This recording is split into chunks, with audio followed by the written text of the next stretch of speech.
And that flows very nicely into our trending topics this morning, Leanne, because right at the top of that list is, of course, Zimbabweans, and this again relating to the trafficking of 443 children under the age of 8. It's absolutely insane. But I think we must also give kudos to this joint sting operation that prevented those buses from getting into South Africa. Certainly, indeed. I mean, we will do that. And the fact that they got through the Zimbabwean border on that side is just absolutely bizarre. Again, questions need to be asked on that side.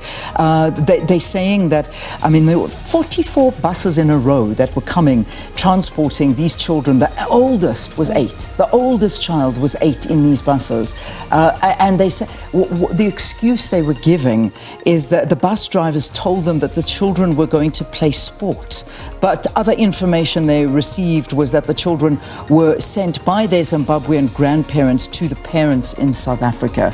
And more than that, they don't know. But I mean, this is just frightening. And many people are talking to the fact that this was, you know, smuggling or child trafficking or whatever the case may be. But this needs urgent attention if this is what's happening. But a big talking point on this one, and lots of questions needing to be answered here. And looking forward to your thoughts on that, on the question of the day. Moving on to the next trending topic. This one all about the EFF. It's Moses Mabhida trending because the EFF has said that it will deliver its manifesto next year at the Moses Mabhida Stadium. And of course we know what's been happening with stadiums and manifestos and celebrations. It's a numbers game, isn't it? It's all about a numbers game. And look, if there is a party that can fill up the stadium, this is probably the EFF, and they are saying they're going to be doing it. So the People's Manifesto, it's going to be happening there in February. That's the venue. And how many people can it hold? 56,000, I think. That's how many people. It's a lot. Yeah, 56,000 people. Yeah. That's what the capacity of Moses Mabhida Stadium is.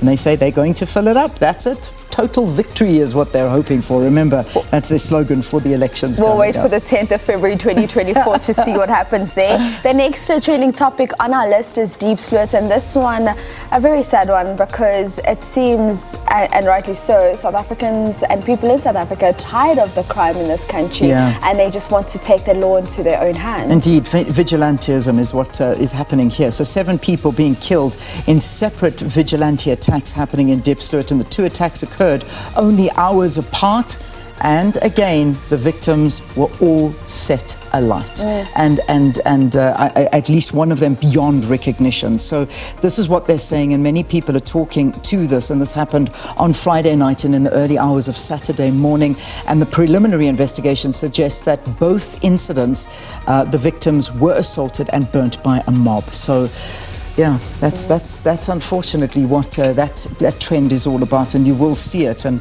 how bad it is, and just how they're saying and how horrific the incident was, is that the officers were saying that the 2 men had been stoned and necklaced. It was just frightening, just absolutely frightening as to what's been going on.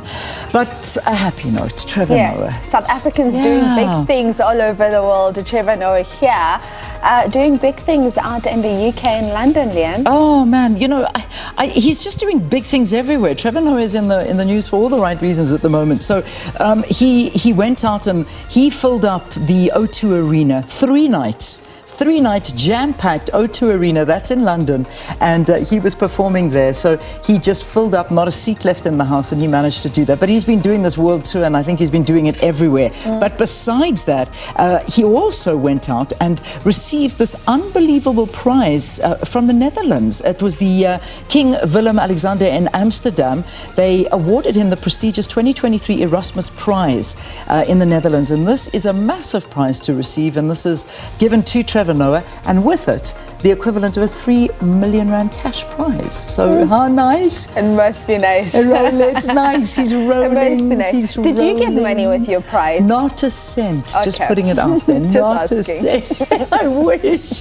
Doesn't matter. Trevor, spend it nicely for all of us. It's fabulous. It really, really is. But yeah, Trevor Noah, really touching on those things. He just seems to be all over the place, but for the right reasons. So yeah. Absolutely, and we love it for him. All right, that's where we'll wrap up our trending topics for this morning.